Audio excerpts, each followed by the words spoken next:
સૌ પ્રથમ આપણે મેં એક પેન લીધું છે. આપણે કોઈ બી નોનસ્ટિક પેનમાં મસાલો રેડી કરીશું. તો સૌ પ્રથમ અહીંયા હું એડ કરીશ 2 ટુકડા જે છે એ તજના.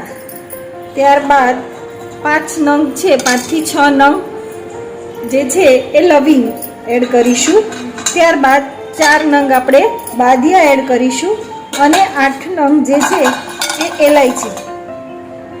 હવે આ સાથે સાથે આપણે અહીંયા એડ કરીશું વરિયાળી. તો આ રીતે અહીંયા 1 વાટકી, અહીંયા માપ જે મેં સેમ રાખ્યું છે. વરિયાળી, ધાણા, સૂકા ધાણા જે છે આપણે આવા એ આખા જ ધાણા લેવાના છે અને બીજું છે જીરું. આ 3 વસ્તુનું માપ મેં સેમ રાખ્યું છે. એ તમે જે પણ માપની વાટકી લો, આશરે આપણે 4 થી 5 ચમચી જેટલું થાય છે, તો એ લીધું. ત્યારબાદ અહીંયા લઈશું સૂકા મરચાં, એ પણ 8 નંગ છે. હવે આ બધો જ ડ્રાય મસાલો જે છે એને આપણે 1-2 મિનિટ માટે અહીંયા ધીમી આંચ ઉપર જે છે એ ખાલી મોઇસ્ચર જતું રહે અને થોડો કલર ચેન્જ થાય ત્યાં સુધી રોસ્ટ કરવાના છે. તો આ રીતે આપણે હલાવતા જઈશું અને મસાલો આપણો રોસ્ટ કરતા જઈશું, જેથી કરી અને એનો કલર ચેન્જ થશે એટલે આપણો મસાલો જે છે કાચો નહીં લાગે અને રોસ્ટ થયેલો એકદમ સરસ રેડી થઈ જશે.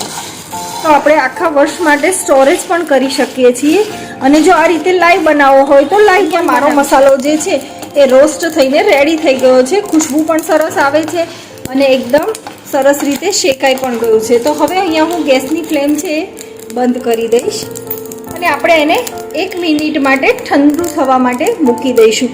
કારણ કે આપણે મિક્સી જારમાં એને પાવડર બનાવવાનો છે. જ્યાં સુધી એકદમ ઠંડુ ના થાય ત્યાં સુધી આપણે પાવડર બનાવીશું. એકદમ ઠંડો થઈ ગયો છે આ રીતે.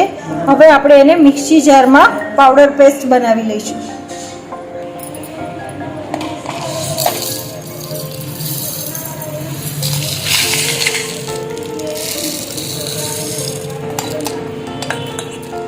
તો આ તમે જોઈ શકો છો કે બધો જ મસાલો સરસ રીતે પાવડર પેસ્ટમાં રેડી થઈ ગયો. હવે આપણે એને એક બાઉલમાં લઈ લઈશું, અથવા તો તમે કાચના કોઈ બી કન્ટેનરમાં કે એરટાઇટ કન્ટેનરમાં સ્ટોર કરી અને આખા વર્ષ સુધી એને સાચવી શકો. સ્ટોર કરી અને તમે 1 વર્ષ સુધી સારી રીતે યુઝ કરી શકો છો. જ્યારે પણ તમારે કોઈ પણ તંદૂરી રેસીપી કરવી હોય ત્યારે આ મસાલાનો યુઝ કરી શકો છો. આને તમે એરટાઇટ કન્ટેનરમાં ભરી અને આખા વર્ષ સુધી મનપસંદ સબ્જી બનાવવા માટે એનો ઉપયોગ કરી શકો છો.